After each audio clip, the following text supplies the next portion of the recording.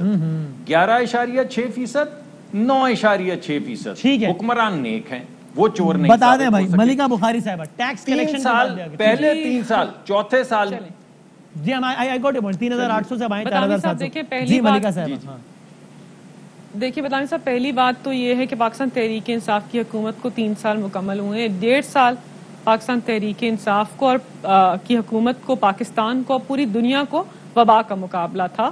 پاکستان کو as an example بتایا جا رہا ہے دنیا بھر میں کہ ایک ایسا ملک ہے جس نے وبا سے مقابلہ کیا, ایسی حکمت عملی اپنائی جس سے اس کی معیشت گری نہیں, سکڑ نہیں گئی, اپنے پاؤں پر کھڑی ہو گئی, اور تیسرے سال میں معیشت آگے بڑھ رہی ہے. تو اس چیز کو ان کی سیاسی سیٹسفیکشن نہیں ہو سکتی. ہم ان کو سیاسی طور پر اس بات سے قائل نہیں کر سکتے, اور یہ جانتے ہیں, حقائق جانتے ہیں, معیشت کے ایشوز کو سمجھتے ہیں, جانتے ہیں وبا جب آئی تو کس طرح یونائٹڈ اسٹیٹس, امریکہ کے اندر, یو کے کے اندر ویسٹرن ڈیموکریسیز اپنے گھٹنوں پہ آ گئیں. بٹ پاکستان کی حکمت عملی ایسی تھی کہ معیشت کا پہیہ کورونا کے حوالے سے پوائنٹ آ گیا. ٹھیک ہے, اب اوورآل بتائیں. ٹھیک ہے, اب ٹیکس کی انہوں نے بات کی. دیکھیں پاکستان مسلم لیگ نواز اپنے دور حکومت میں جب 2017-18 میں حکومت چھوڑ کے گئے تو انہوں نے 60 ارب کی امپورٹ سے ریونیو کمایا تھا, کوئی ٹیکس ریفنڈ نہیں دیا تھا, اور پھر بھی جو ان کا ٹیکس کا حجم تھا وہ 3840 ارب تھا.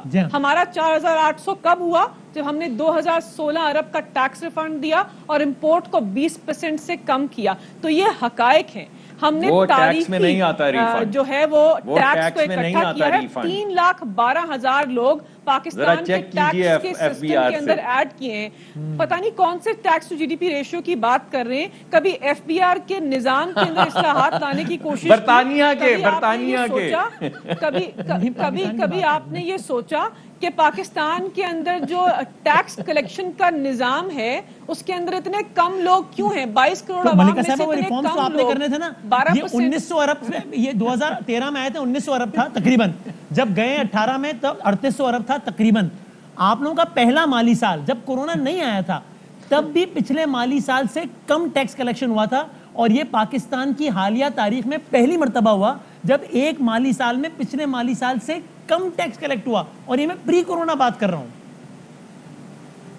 دیکھیں بدامی صاحب میں نے تو آپ کو حجم بتا دیا ہے کہ اب ہم نے اصلاحات کر کے تاریخی ٹیکس کلیکشن کی ہے, کیونکہ سسٹم کے اندر ریفارم بھی ہو رہا تھا, ٹیکس فائلرز بھی آئیڈینٹیفائی ہو رہے تھے, نئے چہرے بھی آئے تھے. لیکن اگر آپ اب دیکھیں تو کیا 4800 ارب کا حجم اس سے پہلے اکٹھا ہوا ہے؟ کیا اس بات کا آپ کے ٹاک شو پہ ہم اعتراف کریں گے کہ ٹیکس کے سسٹم کے یہ دعویٰ تو ہر سال کیا جا سکتا ہے نا, ہر سال پچھلے سال سے زیادہ ٹیکس کلیکٹ ہوا ہے سوائے ایک آپ کے ساتھ. لیکن یہ حکومت کا بدامی صاحب حکومت کا نمبر ہے 9.6%. کہ ٹیکس نہیں, لیکن یہ تو ہم تو اس کو بڑھانا چاہتے ہیں. لیکن یہ تو وبا کے مقابلے کے باوجود پچھلے 1.5 سال کیا ہوا بدامی صاحب؟ پھر اگر ہم وبا کو اکاؤنٹ فور کر لیں, اگر وبا کو شامل کر لیں, بیچ میں پینڈیمک کو شامل کر لیں, پھر تو ٹیکس کلیکشن بہت مشکل ہونی چاہیے تھی. اس مشکل وقت کے اندر بھی 260 ارب ہمیں تو لگتا ہے کہ سیاسی وبا ہے پاکستان کی سب سے غریب عوام کے لیے. اچھا پھر معیشت کے اشاروں پہ تھوڑی سی بات کریں. اسحاق ڈار صاحب کو نمبر فجنگ کا ایکسپرٹ کہا جاتا ہے. ان کے حکومت میں جانے سے پہلے ایک ورلڈ بینک کی رپورٹ تھی جو کہتی تھی کہ جس طرز معیشت کے اوپر یہ چل رہے ہیں یہ سسٹینیبل نہیں ہے. جس قسم کا کرنٹ اکاؤنٹ خسارہ یہ لے کر کھڑے ہو گئے, جس قسم کا پاکستان کے اندر ایکسپورٹس کی بات کر رہے ہیں, کون ہمیں ایکسپورٹس کے اوپر 10 دے رہا ہے؟ کون ہمیں بتا رہا ہے جنہوں نے پاکستان کی ایکسپورٹس کو سٹیگنٹ کر دیا, 20 ارب پہ لے گئے, ان کو ختم کر دیا, پاکستان کی ایکسپورٹس کو جیم کر دیا,